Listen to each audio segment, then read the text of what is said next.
Dos que trouxeram a Bíblia, sem perca de tempo, abram-na comigo agora no segundo livro do Velho Testamento, livro do Êxodo. E vem mesmo. Êxodo, capítulo de número 2.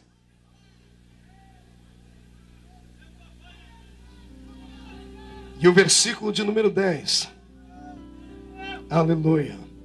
Louvado seja o nome do Senhor Jesus. Meu Deus do céu. Não tem cadeira aí não, irmãos? Hoje nós vamos ser arrebatados aqui. Sendo o menino já grande, ela o trouxe à filha de Faraó, do qual passou ele a ser filho.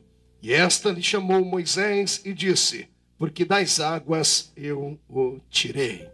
Fecha a Bíblia, coloque em algum lugar. Pegue na mão da pessoa mais perfumada do seu lado. Pegue na mão dele e aperte com carinho até falar aleluia. Pentecostal que não faz barulho está com defeito de fabricação. Oh, glória. Feche os seus olhos e vamos orar. Pai das luzes, eu te glorifico. Eu te exalto na noite deste dia. Te glorifico porque te conheço. Te exalto porque o Senhor é o Deus de Israel e o Deus deste povo aqui. Na noite deste dia eu tenho certeza que o Senhor preparou um grande banquete. E todos nós iremos nos fartar diante da sua presença. Senhor, antes que eu comece a pregar, eu lhe faço 2 pedidos. O primeiro pedido é que ao redor deste público, ao redor desta grande igreja, num raio de 5 quilômetros quadrados, onde houver um demônio alojado, onde houver um espírito desencarnado, eu dou a esses demônios 5 segundos para desaparecerem daqui. Porque se não sumirem, serão queimados pelo poder da sua glória que vai descer sobre este lugar.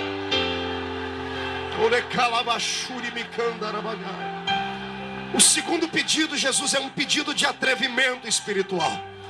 Se ainda tenho crédito no céu contigo como pregoeiro da sua palavra, abre a porta do seu palácio sobre este lugar agora e envia do céu para a terra uma comitiva angelical.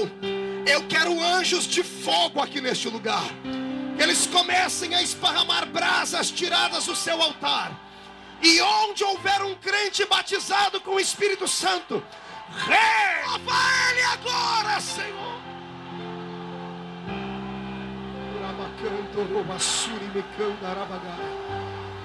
Eu te glorifico e te exalto. Fica conosco, Senhor Jesus, agora e sempre. Amém, amém e amém. Os que podem dar um glória a Deus, façam. Glória a Deus. É hoje. Senhoras e senhores, noiva do Cordeiro, eu sei que esse lugar está quente, mas vai ficar mais quente ainda. Eu quero lhe convidar agora para alguns momentos meditarmos na palavra do Senhor. E daqui a pouco, então, desapertaremos o cinto e faremos uma viagem para dentro do coração de Deus. Amém? Só para não perdermos o costume, olhe para a pessoa que está do seu lado e diga para ele: é hoje. Não, diga para ele: é hoje. Que todas as maldições, que toda a frustração, que todo o complexo vai ser jogado por terra. Porque eu creio em milagres. Parabéns ao Ministério Apacentar, parabéns a todos vocês. Essa vitória é de todo o povo de Deus, não é? Pastor Márcio, que ficou aqui conosco hoje, é um prazer tê-lo aqui. Companheiros que vieram comigo, pastores. Tem um pastor de São Paulo, pastor Luiz Renato. Fica de pé aí, pastor Luiz Renato. Olha para a cara desse homem, irmão. Vê se ele tem cara de louco. Você não viu nada. Esse é um amigo, é um profeta, é um homem de Deus. Quando eu estou passando pelo vale, é para ele que eu ligo. Esse é o meu amigo. Hoje você não sai daqui. Se você precisar de ouvir Deus falar com você, para ele no final do culto aqui. Amém? Deus te abençoe. Parabéns. Obrigado por ter vindo. Mas, senhoras e senhores, quando eu abro a minha Bíblia no livro do Êxodo, aqui no capítulo 2, em apreço, no versículo 10, eu fico muito feliz. Fico feliz porque vejo que as palavras do Senhor são verdadeiras e as promessas do Senhor são eternas. Quem está debaixo de uma promessa não pode sair daqui triste, porque aquele que prometeu é fiel e justo para trazer à realidade a promessa. Mas, para explicar sobre o nascimento deste rapaz, que hoje vai ser muito familiar à sua vida, eu quero lhe convidar apenas a abrir a mente para um pouquinho de conhecimento. Israel estava na terra do Egito há mais de 400 anos. José estava morto. O faraó que havia feito com ele um pacto de aliança estava morto também. Os que vieram na sequência nada entendiam de aliança, nada entendiam de pactos. E por isso Israel deixou de ser amigo ao povo egípcio e passaram a ser subjugados. Neste período, do capítulo 2 do livro do Êxodo, onde nós lemos, Israel já não era mais amigo. Israel era agora uma nação aprisionada. Eram escravos. Escravos eram a tal ponto que passaram o restante da sua existência nesta terra cozendo tijolos, trabalhando nas beiras do rio Nilo, cavando a mão no barro, na argila, misturando ao capim seco daquelas pairagens, levando aos fornos que estavam no meio do deserto, fazendo blocos gigantescos, talvez do tamanho daqueles que compuseram as grandes pirâmides do Egito. O reino de Faraó está agora alicerçado. Israel não é visto mais como amigo, repito. São vistos agora como mão de obra gratuita. Aliás, a única coisa que Israel recebia nesta época era um prato de comida, um prato de sopa. Uma sopa não feita com os condimentos e com um pouquinho de amor, como aquele que a sua mãe faz para você. Não tinha sazon naquela época. Aquela sopa era feita com o resto da mesa do faraó. Tudo que sobrava do palácio era misturado à água, agregado a um pouquinho de qualquer tipo de condimento, e o que restava para o povo comer era uma espécie de lavagem. Acotovele o seu irmão e diga: eles estavam acostumados a comer lavagem. Diga: foi por isso que quando deixaram o Egito, ao olharem para Moisés, falaram assim: nós temos saudades da cebola e do pepino, porque cebola e pepino eram um churrasco para eles. Quando eles estavam muito felizes, trabalhavam direito, o faraó mandava dar cebola e pepino para eles. Para quem só comia lavagem, isso era um grande presente. Esta época era negra, era tétrica em Israel. O faraó que agora está presente havia feito um pacto, uma aliança inconscientemente com Satanás. Satanás havia tentado burlar a lei de Deus, por causa da profecia de Gênesis 3:15, da qual está escrito que da semente da mulher nasceria um que esmagaria a cabeça de Satanás. Satanás, sabendo que viria um povo, este povo especial geraria o Messias, sabedor ele que eram judeus, Faraó então faz aquilo que nem sem saber, inconscientemente empresta o coração a Satanás, e Satanás determina o bloqueio do crescimento dos judeus na terra. Por isso, Faraó lançou uma maldição sobre os judeus, dizendo que todo menino do sexo masculino que nascesse entre as hebreias deveria morrer, deveria sucumbir, deveria ser assassinado. Inconscientemente falando, o próprio Faraó estava de braços dados com Satanás para tentar bloquear a chegada da salvação à raça humana. Talvez seja por isso que o próprio Deus tenha endurecido o coração dele para ele ver a morte e não a salvação. Porque o pecado de Faraó não era contra um povo, era contra a raça humana inteira.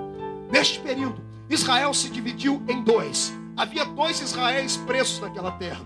O primeiro era aqueles que estavam acostumados à terra do Egito. Estavam acostumados a viver como escravos. Estavam acostumados a comer daquilo que sobrava da mesa de Faraó.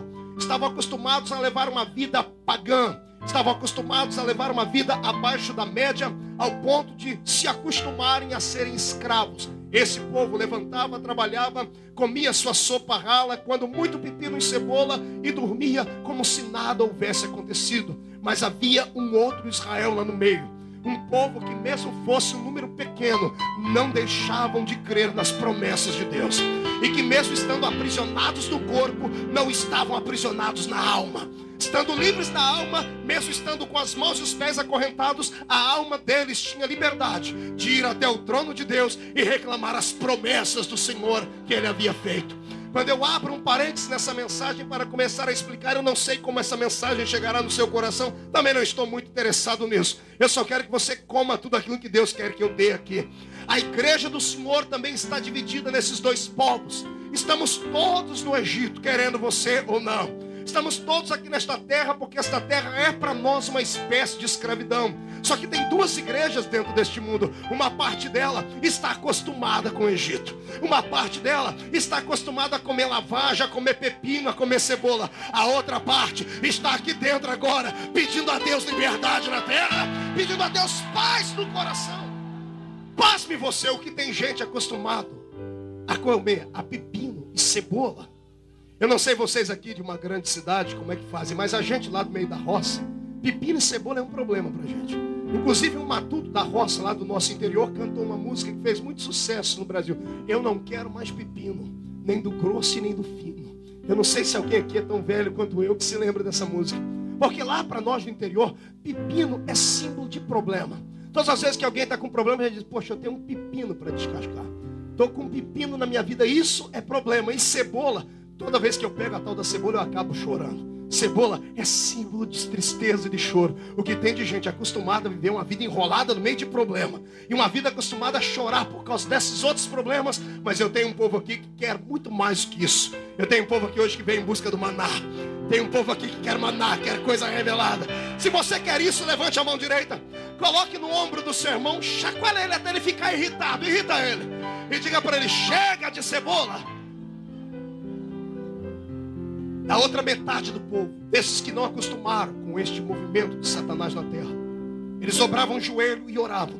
E a minha Bíblia diz que o clamor do povo chegou diante do coração de Deus. E quando o louvor do povo, a adoração, o clamor deles toca o coração de Deus, Deus faz aquilo que ele é acostumado a fazer. Deus cria uma situação de milagre. Deus pega no meio daquele povo, da metade daquele povo que acreditavam que Deus poderia inverter a situação, pega uma mulher entre eles chamada Joquebede, diga para o seu irmão, Joquebede, casada com Arão, diga para o seu irmão, Arão, pais de 2 filhos, Arão e Miriam. Olhe para cá, estes 4 seres serão agora encarregados de uma transferência de unção do céu para a terra. Deus está procurando entre eles alguém disposto a crer no avivamento, e esta família acreditava. A tal ponto que um belo dia, acompanhe comigo esta viagem que vou fazer. Quero que você entre comigo pelas terras do Egito. O sol já está se pondo. Os escravos estão voltando acorrentados para suas casas. Haja visto que as casas deles agora não eram de alvenarias. Eram tendas feitas com peles de animais. Eles não tinham luxo, não tinham uma vida abençoada. Eram agregados à cultura do Egito agora. Quero que você acompanhe este casal voltando para casa, Arão e Joquebede. Não são belos, não são bonitos, não estão perfumados e não estão bem vestidos. Eram escravos. Quando atravessam a porta da sua tenda, sob uma mesa de madeira que estava sendo iluminada possivelmente por um candelabro, porque esta era a luz que eles usavam, a luz do candelabro trepidando sobre as suas sombras provocava uma espécie de silhueta sobre aquela tenda. Eles olham para o chão e estão os seus 2 filhos dormindo, Arão e Miriam. Quando olham para a mesa, o que havia sobrado, o pagamento do dia estava ali, 2 cuias de madeira, um copo de água, uma água suja, haja visto, água do rio Nilo, barrenta, e sobre aquelas cuias uma lavagem. Este era o presente e o pagamento do dia. A mulher e o marido estão mexendo a sopa, estão comendo. De repente a mulher, meio sem fome, eu acredito, olha para os olhos do marido e diz, filho, precisamos conversar. E ele diga, mulher, estou com um problema. Que problema? O meu ciclo menstrual parou. Meu corpo começou a receber informações de hormônios que estão me fazendo ficar diferente. A última vez que eu estive assim foi quando eu estive grávida dos nossos 2 filhos. Momento de tensão na mesa, silêncio. Se fosse em outra época, se fosse anos anteriores a esta situação, quando o marido hebreu recebia a notícia que a mulher estava grávida, ele saltaria dentro do lar, ele gritaria, ele abriria a porta da sua tenda, iria na tenda do vizinho e dizia assim, Deus visitou a minha casa, o Senhor tem visitado a minha esposa e vai me dar um filho. Ele voltaria para dentro da tenda, colocaria as 2 mãos em cima da barriga da mulher e dizia assim, Deus Jeová, me abençoe com um varão, me dê um menino que vai levar o meu nome por toda a posteridade. Se fosse em outra época, esse homem sacrificaria o seu Deus, levantaria um altar com 12 pedras e levantaria a Deus o melhor, daria a Deus o melhor que ele tinha. Mas se fosse em outra época, porque agora a notícia da bênção vem em forma de maldição. Eles não tinham método para saber do que é que estariam grávidos. Não havia um método contraceptivo a não ser aquele natural que todo ser humano já conhecia. Se fosse um menino, a lei marcial de Satanás era essa, todo menino deve morrer. Agora a família está com peso no coração. O que era para ser motivo de felicidade, alegria e bênção virou motivo de desgraça, de tensão, de sofrimento, de peso nos ombros deles. O marido não sorri, ele não canta, ele não aplaude. Ele pega nas mãos da mulher e acredita e diz assim: filha, vamos orar. Vamos orar para que Deus faça algo melhor do que a gente tem visto aqui na terra do Egito. Eu imagino os dois dobrando o joelho e pela primeira vez na vida um judeu faz uma oração contrária. Pastor Marcos, que loucura é essa? Você vai entender. Faz uma oração contrária, porque a oração de todo pai judeu era esse: Deus me deu um menino. Porque isto era honra para a família. A Bíblia Sagrada que você tem nas mãos, o Velho Testamento é um testamento completamente machista. O valor de uma mulher no Velho Testamento era irrisório. O valor de uma mulher equivalia à condição dela gerar ou não gerar filhos. Se ela pudesse dar um filho ao seu marido e fosse homem, ela era aplaudida. Se nascesse uma menina, ela era repudiada. Sabia disso? A Bíblia diz que quando a mulher engravidava de uma outra menina, ela passava 40 dias impura. E quando engravidava de um menino, eram apenas 7 dias impura. Até hoje os judeus ortodoxos, aqueles que vestem roupa preta, aquele chapeuzinho preto e tem aquela barba comprida, quando chegam perto do Muro das Lamentações, a oração deles se inicia assim: Deus, obrigado por eu não ter nascido mulher. Por causa da tradição deles. Agora imagine você um judeu dobrando o joelho, com lágrimas nos olhos, de mãos dadas com a sua esposa: Deus, me dá uma menina. Que venha uma menininha bonita. Porque se vier um menino, eu vou ter que matar ele. O faraó vai mandar matar. E eu não quero o sangue dessa criança sobre a minha vida, sobre a minha existência. Termino aquela oração. Parece que acabou o problema. Não, o problema estava só começando. 9 meses depois, dia após dia, profetizando sobre a barriga da esposa, que além de estar grávida, trabalhava igual uma mula no meio do Egito, carregando tijolos, água, barro, sem se alimentar direito. Foi uma gravidez truncada, uma gravidez truculenta. Eles estão dentro de casa. A mulher começa a sentir as dores do parto. O marido grita pelas parteiras que recebiam um salário da mão de Faraó. Uma parteira entra e diz assim: Senhor, pega as suas crianças, saia para fora da tenda. O pai pega na mão de Miriam e de Arão, saem do lado de fora e começam a orar, porque sabem que alguma coisa estava acontecendo. Quando eles começam a orar, os gritos da mãe dentro de casa, as entranhas dela se dilatando, se rasgando por completo. A parteira recebe o filho que está saindo das entranhas de Joquebede e por um momento silêncio. Todo mundo espera que alguém grite, que cante, que alguém saia do lado de fora e diga assim: ei, nasceu uma bênção. Mas de repente, choro, um grito diferente. O marido entra dentro da tenda e vê a mulher de cócoras, com as suas entranhas rasgadas, gritando, implorando a parteira: não mate o meu filho. A parteira tem um bebê na mão, e na outra mão ela tem uma faca, um cutelo. Ela tem uma adaga com a qual ela cortou o cordão umbilical. E ela diz: olha, Faraó mandou matar, eu não posso bloquear. Se eu não fizer isso, eu não vou ter o que comer. Se eu não matar este menino, eu vou perder a minha profissão. É Faraó quem manda. E a mãe continua implorando: não mate o meu filho. O pai entra dentro da tenda, as crianças entram atrás, está todo mundo gritando e chorando. O pai, pela primeira vez na vida também, veja um judeu dobrar o joelho aos pés de uma mulher, agarrar os pés e dizer assim: moça, senhora, não mate meu filho. Ele não tem culpa de estar aqui. Nós oramos 9 meses para Deus não mandá-lo. Se Deus mandou, é porque ele deve ter alguma coisa na vida dele. Senhora, não mate meu filho. A situação é tétrica, é tensa. Tira os olhos da terra, suba as estrelas comigo. Atravesse o primeiro céu, céu atmosférico. Atravesse o segundo céu, o céu cósmico. Chegue comigo no céu da majestade da glória divina. Venha ao lado do palácio de Deus e veja uma janela aberta. Quem está debruçado sobre ela? O Senhor grande e forte, poderoso na batalha. Ele é o Senhor da glória. Ele está debruçado sobre a janela do céu. Ele está emocionado com tudo que está acontecendo. E eu quero que você imagine como eu imaginei. Deus do céu chamando os anjos, chamando todos que estão lá perto dele. Venham cá, olhem lá para baixo, me digam o que é que vocês veem. Eu imagino anjos olhando para baixo e dizendo: Senhor, nós vemos uma criança que está para ser morta, um bebê que está trazendo tristeza para os pais. Eu imagino Deus dizendo: ah, se vocês vissem como eu vejo, se vocês enxergassem onde eu enxergo, se vocês pudessem entender o que eu entendo, ali não está só um bebê que está nascendo rejeitado, ali está um avivamento que foi gerado na terra. Abre a sua alma para receber o que eu vou dizer aqui. Deus tem falado comigo esses dias, que esses trabalhos que estamos começando aqui, nesta igreja aqui no Rio de Janeiro, o Senhor tem transformado esses cultos não apenas em cultos de barulho ou de avivamento. Isto aqui são cultos onde serão gerados avivalistas que vão incendiar este estado. Escute o que o Senhor me disse. Quando eu estava lendo essa história, o Senhor disse: filho, para que eu provoque um avivamento de libertação na terra, eu preciso de alguém que esteja disposto a ter uma gravidez, ainda que esta gravidez vale custar muito caro. Todo avivamento começa com o nascimento de um bebê. Quando Jesus nasceu, ele pôs o inferno de cabeça para baixo, pés para cima. Quando algumas pessoas nasceram, influenciaram a sua vida. Quando o Gandhi nasceu, quando grandes líderes nasceram, eles não nasceram de forma metafísica, nasceram de uma maneira comum, mas ao nascerem, mudaram a sua época, mudaram a sua era, mudaram a sua geração. Eu quero transportar isso para o mundo espiritual, dizer que você só nasceu porque Deus queria fazer de você o maior avivamento que a sua casa, o seu bairro, a sua cidade já havia visto, já havia conquistado. Todo crente que deseja a glória, que deseja esse poder de Deus, que deseja esse avivamento, tem que estar preparado para o sofrimento. Porque não há graça em você receber algo que não lhe custe nada. Aquilo que nada custa também não vale nada.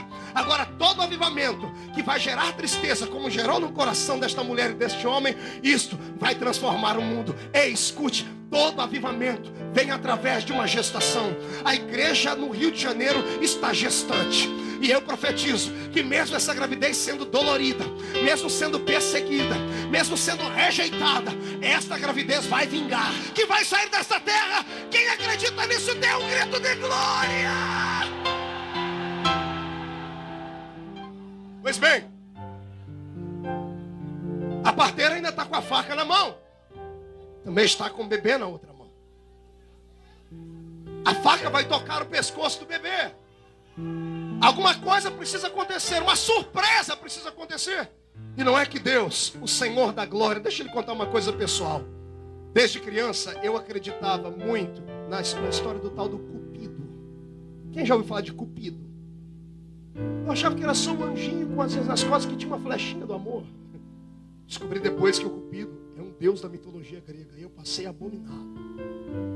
Fizeram este Cupido porque eles acreditavam que não havia um Deus de amor. Eles não conhecem Jeová.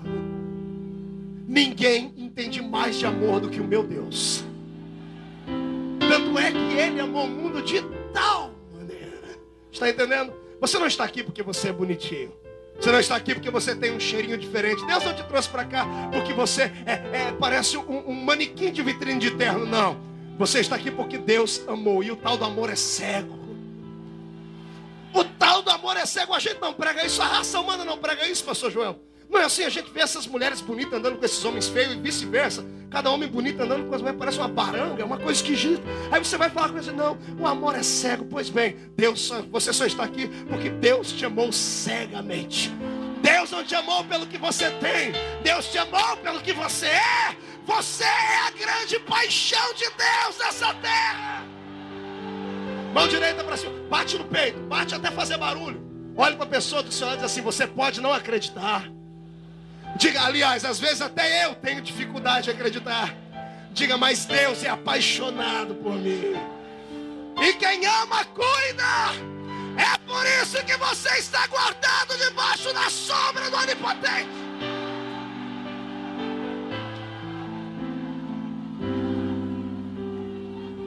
Lá da janela do céu, Deus só mira o coração da parteira.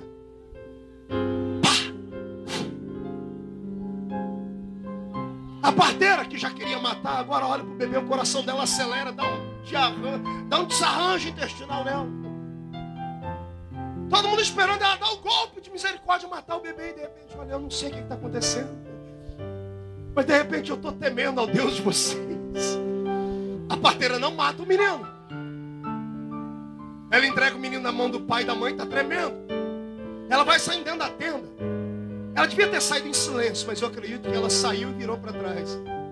Ei, eu não matei o menino, mas era melhor ele ter nascido abortado. Porque se alguém descobrir que essa criança vive aqui dentro, vocês estão condenados à morte. Porque Faraó é impiedoso. Faraó é impiedoso. Eles continuam vivendo, eu não sei como. Não sei se eles mentiram acerca do nascimento. Não sei se eles apenas omitiram. Eu sei que eles conseguiram ficar com a criança dentro de casa sem que ninguém fosse lhes atormentar. Mas era muito difícil, porque essa criança passou por sérias situações. Vou dizer coisa agora que você nunca ouviu, prepara para chorar. Primeiro, embora a família amasse aquela criança, porque o amor do pai e da mãe é um amor natural que sai de dentro deles, aquela família não acreditava que o bebê ia ficar vivo.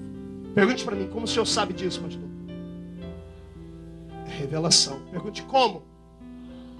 Você já viu uma mãe e um pai ter um bebezinho nas mãos, e o bebê ficar 3 meses com eles e eles não colocar nome nele? Quem colocou o nome nele foi uma egípcia. Por que a mãe e o pai não colocaram o nome nele? Por quê? Porque nem o pai e a mãe acreditavam que ele iria sobreviver. O dia que Deus me falou isso, eu dei 3 pulos dentro do quarto.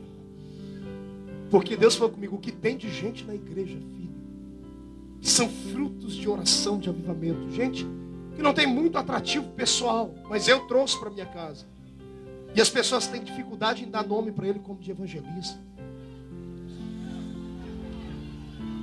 Esse menino era um pagãozinho.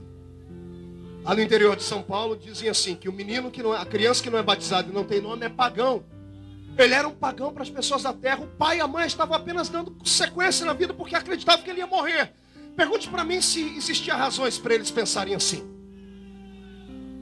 Existia. E vou lhes dar 3 razões, pelo menos, pelas quais esse bebê deveria ter morrido. Primeiro, a mãe era escrava. Só comia lavagem. Uma gravidez complicada. O bebê nasceu.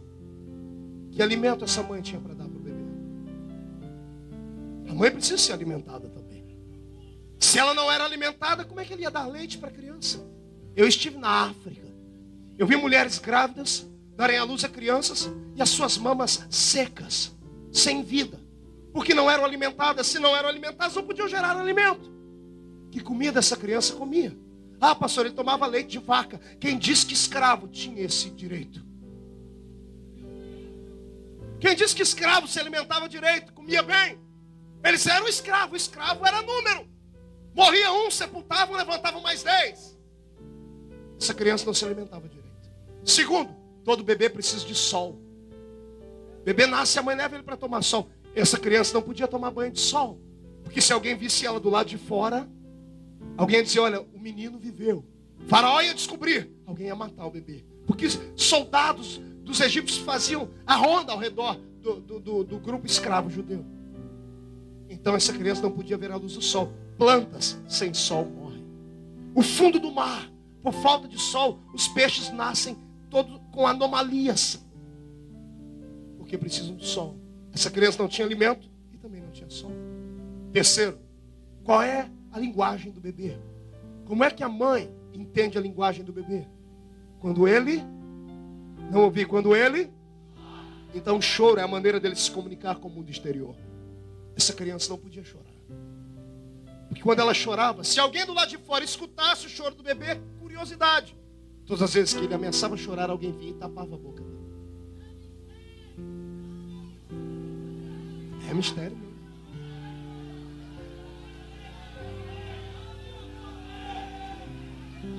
Olhe para mim.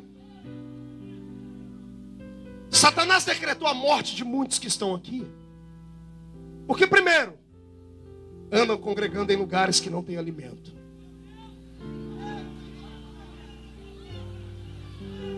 Por isso estão vindo para cá para ser alimentados. Fazem certinho. Segundo, quantos que precisam do brilho do sol da justiça e não tem, vivem debaixo da sombra do vale da morte. Não fica triste. Não faz essa cara de derrotado, não. Não sinta pena de si mesmo, porque eu tenho uma palavra linda para você. Agora olhe para mim. Todo mundo espera que um bebê que não vê a luz do sol, que não se alimenta e não pode chorar, todo mundo espera que ele morra. Por isso ninguém dá nome para ele. Só que a minha Bíblia fala diferente. 3 meses depois, o menino estava forte, bonito, vigoroso, famoso. Por quê? Você tem uma chamada de Deus. E eu acredito nela. Agora deixa-me lhe dar um outro conselho. Olhe para mim. Não deixe que ninguém diga a você o que fazer acerca da sua chamada. Só ouça bons conselhos. Se afaste de invejosos. Se afaste de frustrados. Não fique perto de pessoas que são inferiores a você no mundo espiritual, está entendendo? Não caminhe com gente que só olha para baixo. Um cego não pode guiar o outro, está entendendo? Recicle as suas amizades. Recicle as palavras que você ouve. Porque a partir de hoje Deus tem um compromisso sério com você. Você é o avivamento esperado na terra. Crê nisso? Dá mais um grito de glória a Deus. Olha para cá. 3 meses depois o menino estava como? Forte como? Faz assim pro senhor. Fala, o menino estava assim, ó. Pergunte pro seu irmão, como? Diga, daqui ele já tomava um chazinho. Um chazinho da raiz de Jessé. Ouviu, entendeu? Olha para cá. Como o menino não morria? Porque ninguém pode matar um avivamento. Um belo dia, a mãe e o pai chegam no trabalho, um senta do lado do outro. Estão chorando de novo. Agora não tem 2 deitados no chão, tem 3.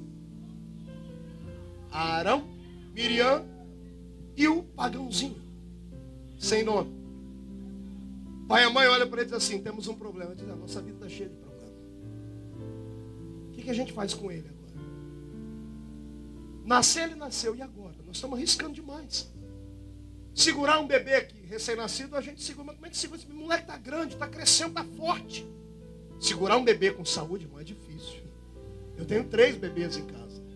A última, Camille, está com 2 aninhos. A menina que trabalha com a Camille já emagreceu uns 5 quilos. Não dá conta de correr atrás dela. O bebê tem saúde. Quem segura? Alguém que tem saúde. A mãe e o pai então chorando, diz assim, nós vamos ter que sumir com ele. Vamos ter que matá-lo. Vamos ter que dar um jeito. O arrependimento começa a nascer no coração deles. Por que a gente ficou grávido dele? Porque o peso da responsabilidade é demais, é grande. Uma vez que você desejou avivamento, por favor, não se arrependa dele. Não fique dizendo, por que eu não abortei isso antes? Não, entrou na chuva, tem que se molhar. Ah, pastor, mas é difícil, vamos me perseguir. Irmão, perseguição é bom. É o que eu digo. Minhas maiores vitórias foram nos piores momentos de luta. Quando eu subo pro meio do monte para orar de madrugada, quando eu ligo pro Renato desesperado 3 meses, para Renato, grita daí porque o negócio tá sério aqui. Aí arranco ele com aquele calção, aquela cerola dele vermelha, com um monte de bolinha, assim, tem que dobrar o joelho. Sai da casa e vai dobrar o joelho debaixo de uma laranjeira para gritar comigo. É bom, porque desperta a gente. Olhe para cá. 3 meses depois, o pai e a mãe resolvem que devem jogá-lo nas águas do rio Nilo. Está preparado para ser jogado para fora da sua casa?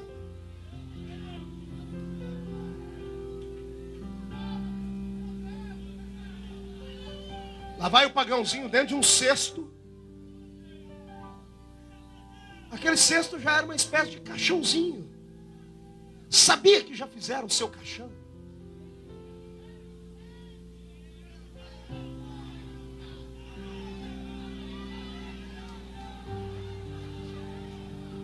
Sabia que já cavaram a cova para te jogar com o caixãozinho tudo?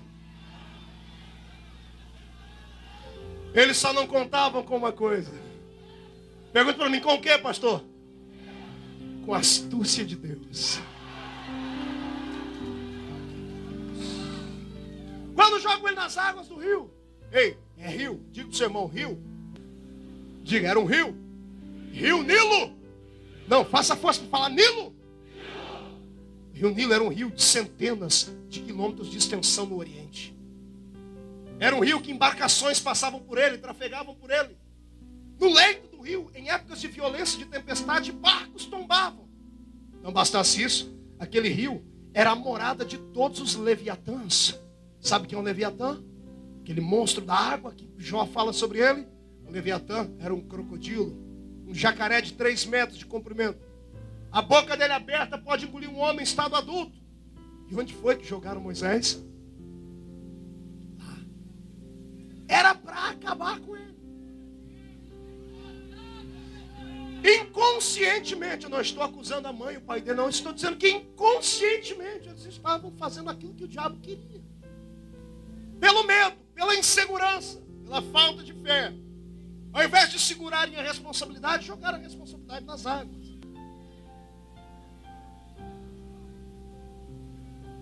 Três meses. Paula, que tamanho tem o seu hominho? Já tem 1 ano. Olha, 3 meses. Faz assim para o seu irmão. O herói de Deus tinha esse tamanho. Por que vocês aqui não fazem nada que eu peço? Obrigado. Está sendo filmado. Vocês vão para a televisão. Desse tamanho. Olhe para cá. Olhe para cá. Olhe para cá. Jogaram o bebê lá dentro. Eu imagino os demônios conversando um com o outro, mandando um telefonema lá para o inferno. Como não tinha celular naquela época, eles falam através do demonecular. Um demônio vai falando com outro, porque o diabo não sabe o futuro, nem está em todo lugar ao mesmo tempo. Um demônio vai falando com outro, telefone sem fio. Chega lá no inferno, o diabo está lá, gordo, feio, careca. Não. Ele falta, eu falo essas besteiras. Olha para cá. Chega lá no trono do cão, a notícia, ó, tem um menino que escapou da morte. Eu imagino o diabo falando, o quê? Não é para nenhum escapar, de repente ele é o Messias, vai atrás dele.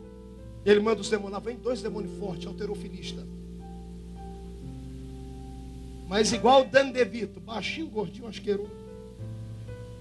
Chega eles lá, os demônios olham e falam, qual é a nossa missão, Satanás? Fale que nós estamos aqui para dar porrada, para bater muito. Fale, qual é a nossa missão? A missão de vocês é acabar com a vida de um bebê de 3 meses. Eu imagino olhando para o outro assim, me enlouqueceu. Desse tamanhozinho, o nosso amigo, precisa de 2. Eu só dou conta, não, vai os 2. Aí vai os 2 pegar o bebê. Um olha para o outro olha para o outro e fala assim, isso é covardia, vai você. Não, vai você. Não, vai logo, rapaz, vamos lá. Aí vai os 2 demônios pegar o bebê. Pergunta para mim se eles conseguem tocar nele. Fale para mim. Eu imagino eles soprando o vento. O vento bate no cestinho, o cestinho nem se mexe. Jogam a água passa por cima do cestinho. Olhe dentro do cestinho, tem um herói lá, de 3 meses assim, ó.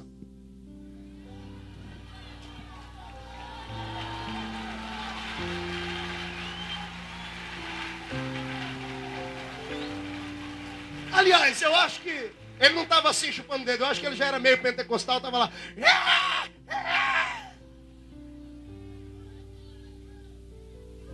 Deus está lá na janela do céu. Não vem cá, anjos, todo mundo vem cá de novo. Olha lá para baixo, o que vocês veem? Estão vendo um bichinho, um pequenininho que vai afogar. O Senhor diz assim, vocês não entendem nada de visão. Ali está um homem que vai mudar o mundo. Ali está alguém que vai trazer a minha glória para a terra. Ali está alguém que vai abrir o mar vermelho para o meu povo passar. Os demônios não dão conta de usar os elementos. Eu imagino eles agora usando os animais. Os demônios entrando dentro dos leviatãs. Os crocodilos endemoniados. Imagine a situação. 2 crocodilos com a boca assim, ó, aberta. Quando chega perto do cestinho, isso aqui são conjecturas. Você tem a mente de Cristo, pode imaginar também. Chegando perto do cestinho, 1 metro. Antes de chegar a 1 metro do cestinho, a boca vai assim, ó. Um olha para o outro com a boca fechada e começa, o que está acontecendo, amigo? O outro, seu besta, você não está vendo? Olha o tamanho das mãos que está segurando a boca. Onde é que você acha que o anjo que fechou a boca dos leões fez um seminário antes? Fez um seminário fechando a boca de crocodilo e digo mais. Quem tem chamado de Deus não tem urso, não tem leão, não tem capeta.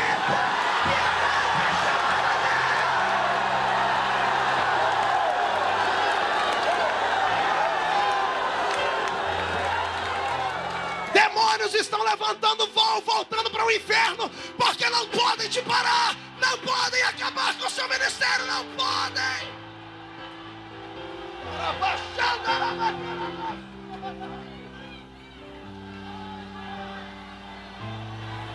Você crê nisso? Então enche o peito diário, dá mais um grito de glória a Deus.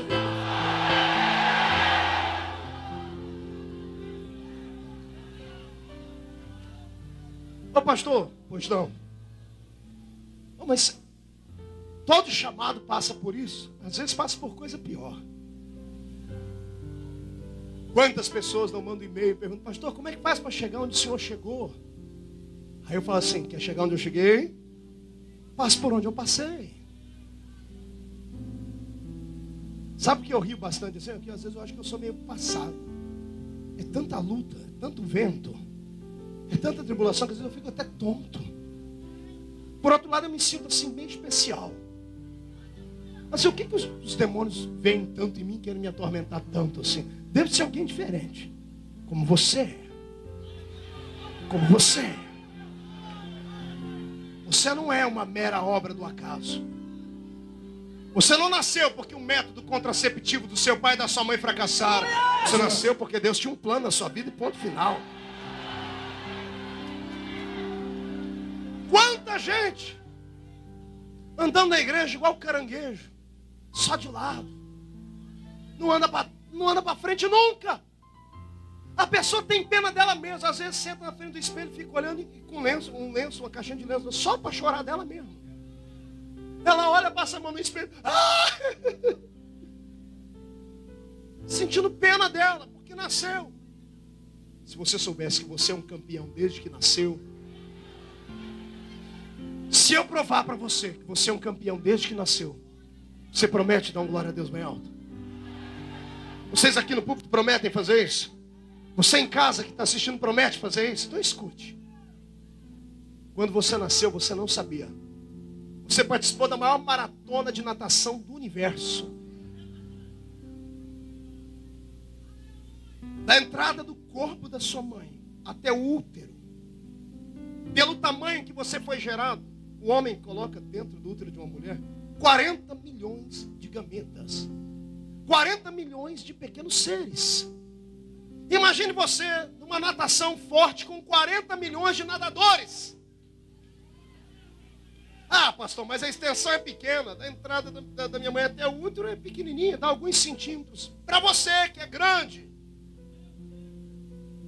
Para 40 milhões de seres pequeninos é como se você saísse do Rio de Janeiro, nadasse até o Canal da Mancha, voltasse e voltasse para lá de novo pelo menos 5 vezes. Você tinha tudo para parar no meio do caminho como outros pararam. Mas de 40 milhões, só você nasceu.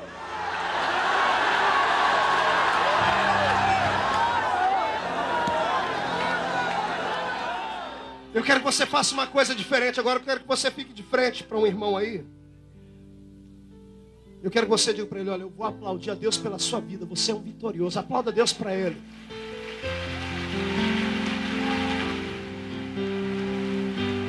Aleluia!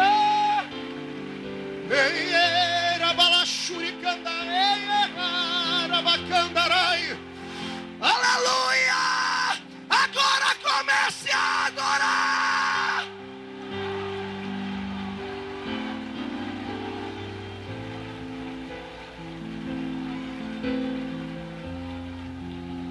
Olhe para mim. Look at me, please. Olhe para cá. Hoje, Deus vai te dar poder para arrancar da mão de Satanás algo que ele levou embora há muito tempo. A sua coroa de príncipe, a sua coroa de princesa está na mão dele.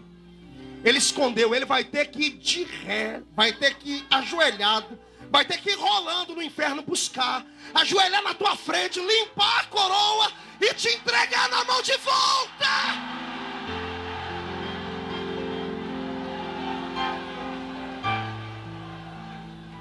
Pastor, pois não. O Senhor diz isso porque o Senhor é uma pessoa vitoriosa. O Senhor descobriu o segredo do sucesso. Quer ouvir qual é o segredo do sucesso? Fracasso. fracasso é o segredo do sucesso. Porque a pessoa que só se dá bem na vida, ela não tem objetivos. Agora a pessoa, quando não tem onde cair morto, quando ela olha para o fracasso da existência dela, ela tem duas coisas a fazer. Ou ela faz aquele fracasso virar uma sombra sobre a vida dela para o resto da vida, ou ela vai usar esse fracasso como uma espécie de catapulta que vai jogar ela do buraco para as altas nuvens. Se você tem motivos para chorar, eu também tenho. Se você passou pelo vale, a escola que você está estudando, eu dei aula nela. Eu não gosto de falar do meu passado, mas quando o Espírito me leva, a gente precisa obedecer. Eu tive a linda oportunidade na vida de nascer numa família completamente desequilibrada, descontrolada. Eu tenho 32 anos.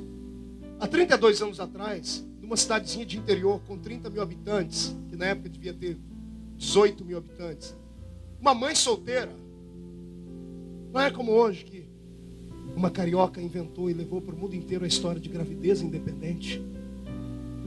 Né? É tão lindo isso, a gravidez independente. Tucanizaram a mãe solteira.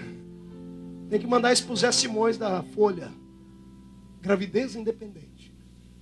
Há 32 anos atrás, a minha mãe foi escorraçada de casa.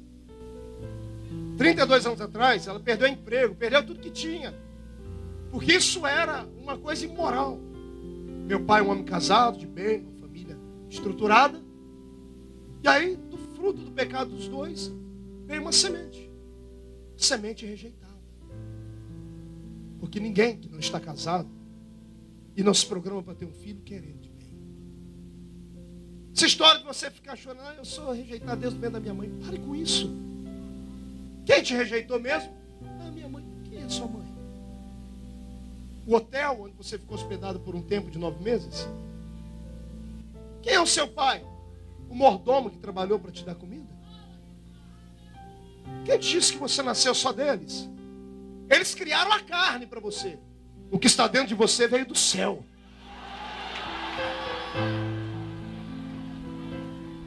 Mas bem, quando eu nasci, a dona Lúcia, minha mãe, tinha 16 para 17 anos, ela tinha um pequeno probleminha.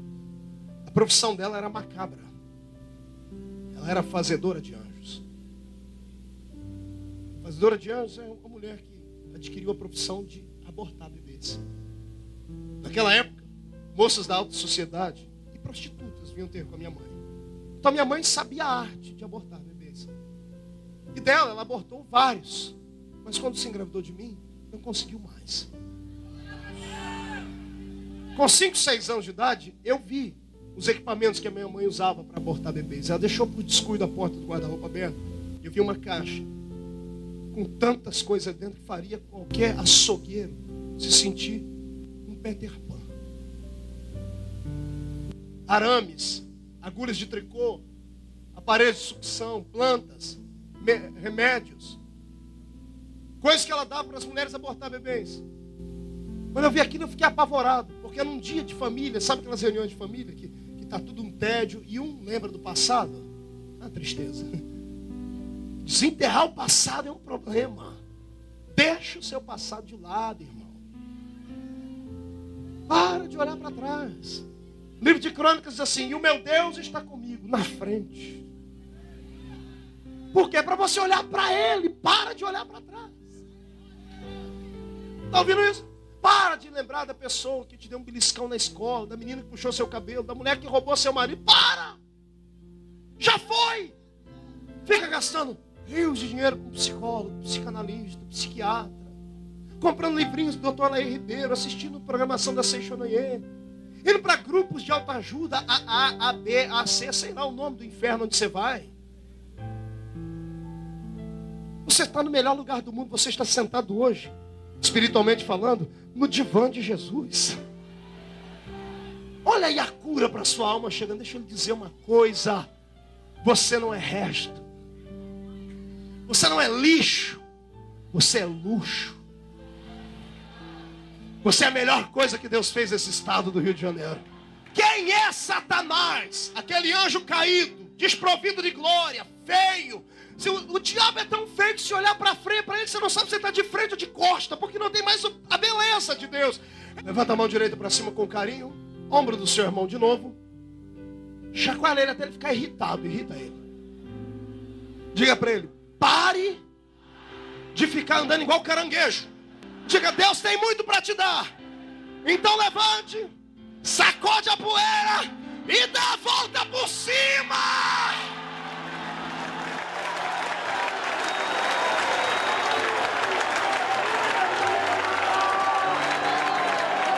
Aleluia, olha pra cá. Numa dessas reuniões de família, uma tia minha jogou uma coisa na cara da minha mãe me contou depois, que eu muito curioso. Minha tia falou assim, que mulher é você que mata até os seus filhos? E esse aí não está morto porque ninguém sabe por quê. Eu olhei para minha mãe assustada, eu assustado, disse, mãe, o que aconteceu?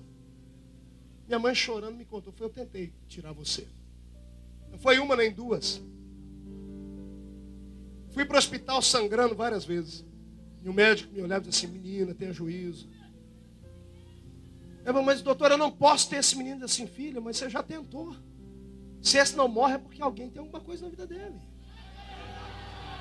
Chegou em casa, minhas tias tiveram que segurá-lo, porque ela teve ataques, batiam na barriga e gritavam, que desgraça, por que eu não mato essa desgraça? Minhas tias falaram a mesma coisa, se esse aí não morre, é porque alguém lá em cima quer alguma coisa com ele. Ninguém era crente, mas não precisa ser crente para ver o milagre estar em andamento. Você crê nisso? Eu tinha tudo para ser um sujeito desgraçado, com raiva, com ira, derrotado, para ajudar o tamanho que eu nasci. Olha o cabelo ruim. Você ri porque não é o seu, né? Para ajudar, cresci na Vila Tatu. É muita desgraça para um homem só. E pergunte se por isso eu sou triste. Eu sou muito feliz, porque quando eu olho para o meu passado, até o meu passado fica de pé para me aplaudir.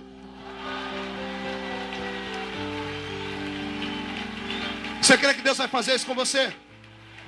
Então se prepare, porque o meu Deus vai começar a colocar asas nos seus pés.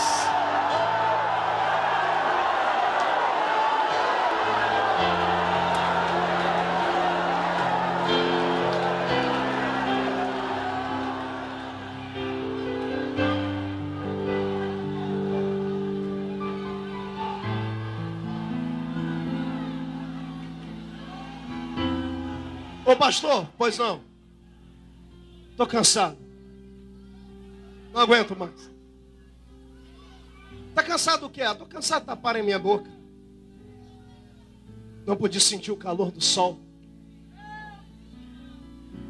Estou cansado de não ter um alimento forte. Estou cansado de ser lançado das águas. Demônio, crocodilo, todo mundo quer acabar comigo. Calma. Pergunta para mim, calma por quê? Eu não ouvi. Eu estou meio surdo. Porque antes que esse dia termine, você vai dormir num palácio. Deus já preparou alguém para te adotar. E Deus não vai te dar uma pessoa qualquer, mas Ele vai colocar princesa para te adotar. A não ser que você queira ser comum. A não ser que você queira ser mais um. A não ser que você queira ser um coitadinho. A não ser que você queira ser uma pessoa que seja o centro de todas as atenções do mundo.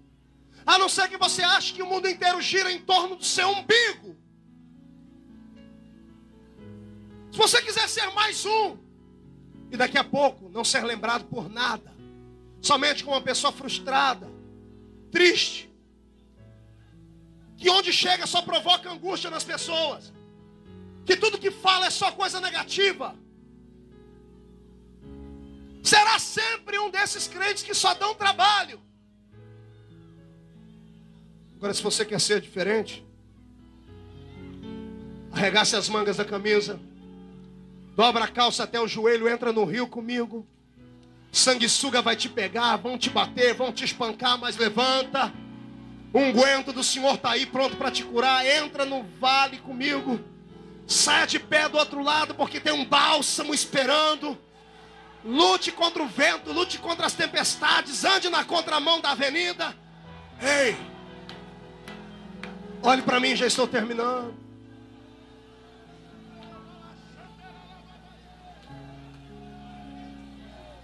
Sabe onde é que o Espírito Santo gosta de se mover? É sobre terra sem vida, sem forma e vazia. Escreve isso aí, dá uma pregação. O Espírito do Senhor gosta de se movimentar em lugar seco, frio, escuro, sem forma e vazia. Pergunte para mim, por quê, pastor? Porque aí ele vai ter liberdade para fazer o que ele quiser na sua vida.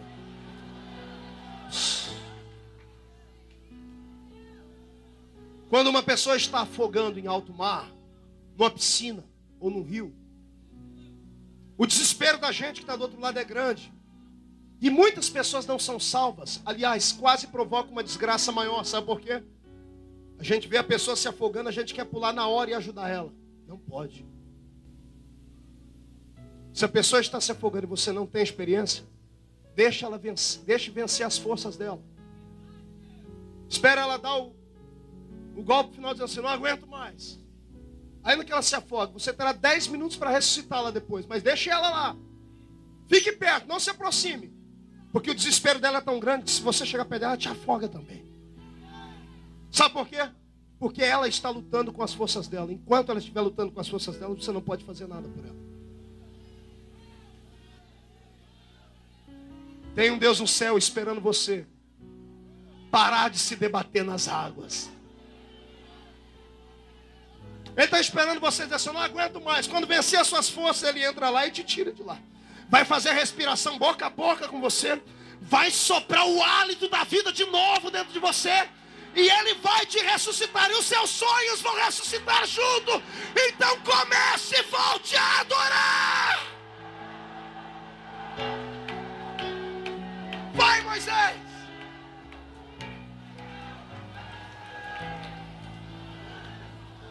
Pegue na mão da sua irmã, pegue na mão da sua irmã.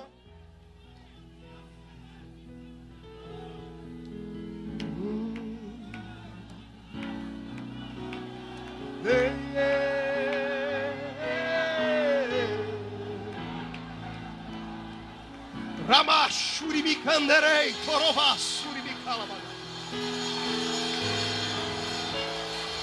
Anderei masurita e emakioba, nekei, orabalashuri anderei karabada.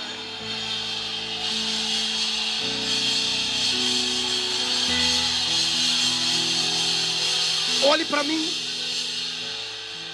Segure na mão do seu irmão, olhe para mim. Você que está aí fora, faça isso também. É uma multidão lá fora. Eu quis dizer a você que Deus nem sempre vai falar com você no momento que você precisa.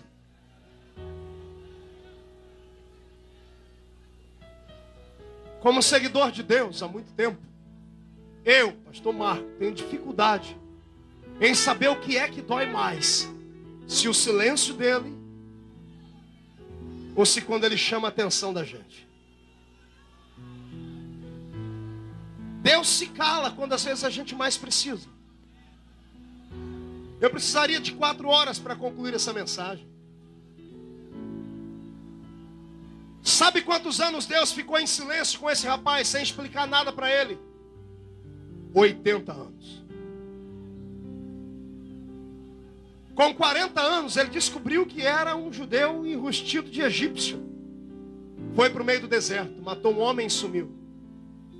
Quando ele tem 80 anos de idade, está no monte, lá na terra de Midian. As ovelhas estão perto dele. E eu sempre pergunto o que é que um homem vai fazer com uma ovelha no meio de uma montanha. Pastor que tem juízo não leva a ovelha para a montanha. Montanha não tem capim. O que Moisés foi fazer na montanha? Ele estava igual a você, vencido. Ele olhou para o passado dele, ele não viu nada que lhe desse condições de respirar. Ele ouviu a história do passado dele. E a história do passado dele fazia assim: você nasceu de um povo escravo, que não tem onde morar. Você não pôde ver o sol, não tinha comida para comer, não podia chorar. A sua família te jogou nas águas do rio. Você foi adotado por pessoas que não amavam a sua casa. E com 40 anos de idade virou assassino. Matou um homem. Enterrou na areia. Saiu do Egito. Deixou o palácio para morar no meio do deserto. Virou um nômade, um semita.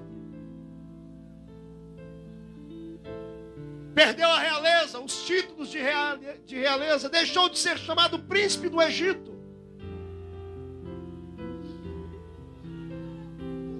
Para virar um pastorzinho de ovelha no meio do mato. 80 anos de idade é muito para sofrer, não é? Ele está lá em Midian, sentado numa pedra. As ovelhinhas balindo do lado dele. E ele com pena de si mesmo. Debaixo da roupa dele devia ter uma faca, uma corda. Ele estava igual a você, querendo se matar. Deus levou ele no limite.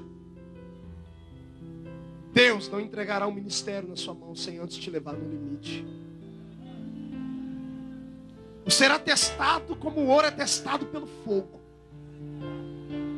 E quanto maior a luta, maior o ministério que o Senhor te dará. Não estou pregando uma mensagem para a igreja, eu estou pregando para obreiros aqui. Estou pregando para pastores que ainda não pastorearam, evangelistas que não evangelizaram, cantores que nunca cantaram. Estou preparando você para o amanhã. Olhe para mim. Eu imagino que quando Moisés ameaça tirar a faca do bolso e dar cabo da sua vida, porque o desespero nos leva a gerar dentro de nós o desejo de morrer. Alguém aqui já pediu para Deus para morrer? Não levante a mão. Tem muita gente. Eu já fiz isso. Antes de ser crente, pastor? Não. Depois que eu já era convertido. Na hora da luta, pastor? Não. Depois que eu tinha vencido Jezabel. Depois que eu tinha matado 850 profetas. 400 de Baal e 450 de Azera. Quando eu me achei um super-homem, fui vencido por dentro e fugi. As minhas maiores lutas foram sempre depois de uma grande bênção. Já dobrei o joelho no monte e falei: Deus, acaba comigo, Pai. A minha família sofre por causa de mim. Eu gero bênção, mas tanta gente sofre por causa de mim. Você já fez isso? Moisés está lá no monte. Antes que ele faça uma besteira, uma sarça na frente dele começa a fumegar.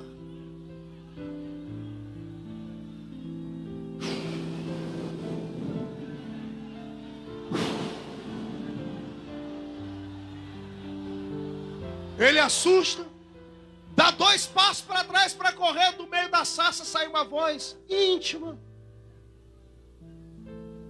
da raiva.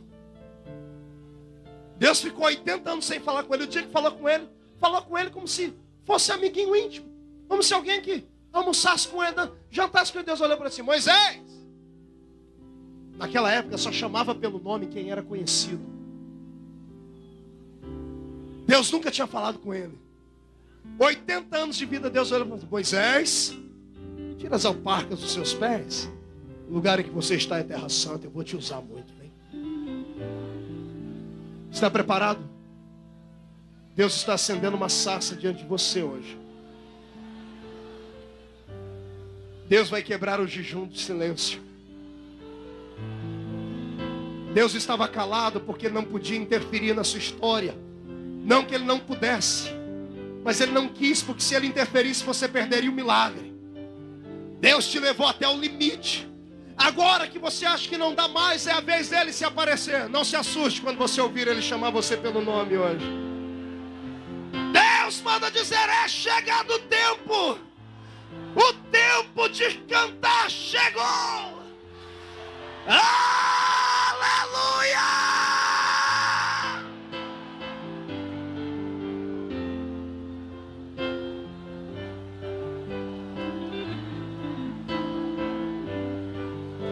Marabashuri cantará em Dorobassure Anderei laralaba cantorobassuri caralabacharabaiai. É o tempo de cantar, Renato. É o tempo de cantar, pastor Márcio. Sérgio, é o tempo de cantar. É o tempo de cantar. É o tempo de cantar. É o tempo de cantar. É o tempo de cantar.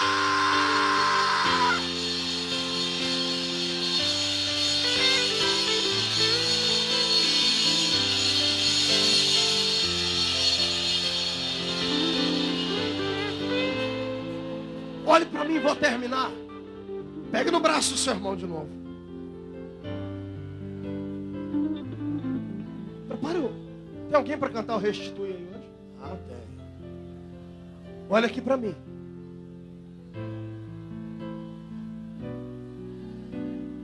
Você só sofre demais porque Deus vai te usar demais.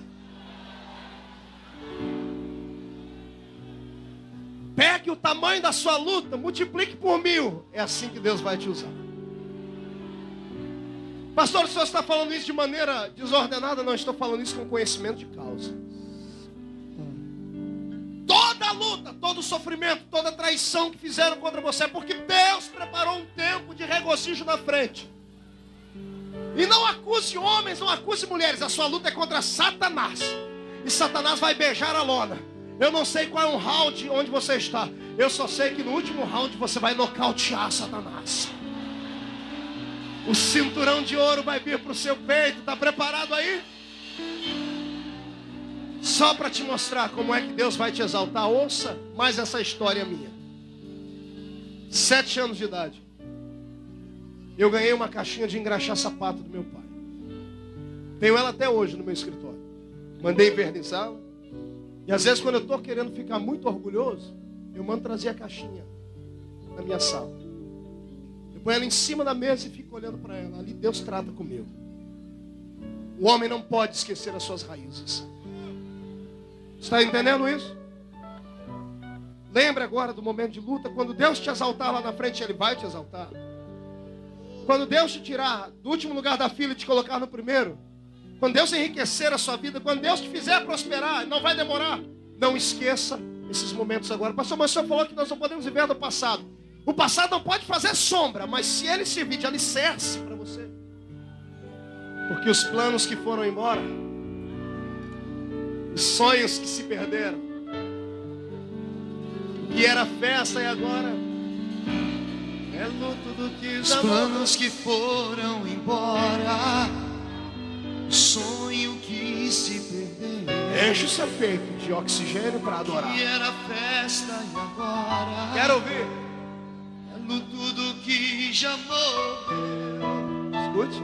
Podes pensar que este é o teu fim, não é o que Deus planejou. Levante-se do chão, erga um clamor, restitui. Eu quero de volta o que é meu.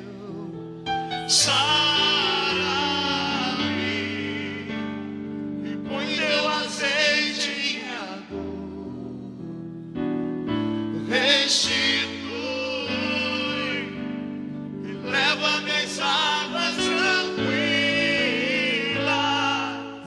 Lava-me, Senhor. Sonhos não podem morrer. Os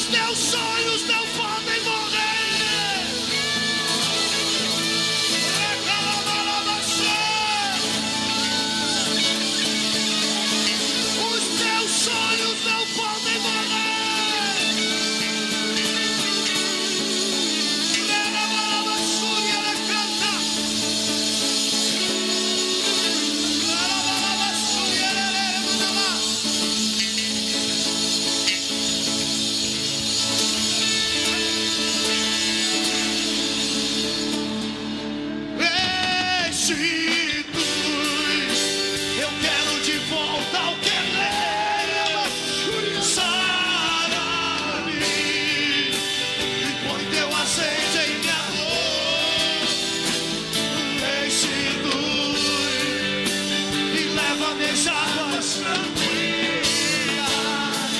Lava-me, Senhor, e refrigera minha alma. Restitui, eu quero de volta o que é meu. Sara-me, e põe teu azeite em minha dor. Restitui e leva-me às águas tranquilas. Lava-me e refrigera minha alma. Restitui. Chacoalha a mão direita. Diga comigo em nome de Jesus. Todos os demônios que provocam complexos, que destroem a minha autoestima, que me jogam para baixo, que me deprimem, que arrancam os meus sonhos, eu ordeno, venha para a palma da minha mão agora. Fecha a sua mão, fecha. Levante para cima, eu vou contar até 3. Você vai jogar no chão e vai pisar em cima. 1. Jesus vai te renovar. 1,5. A sua casa sofrerá um avivamento hoje. 2. A igreja que está gestante de um avivamento no Rio de Janeiro já vai dar a luz. 2,5. Satanás é um mentiroso, desgraçado, pobre e não tem poder sobre você. Prova isso pra ele. 3. Joga no chão, pisa em cima. Grito de liberdade.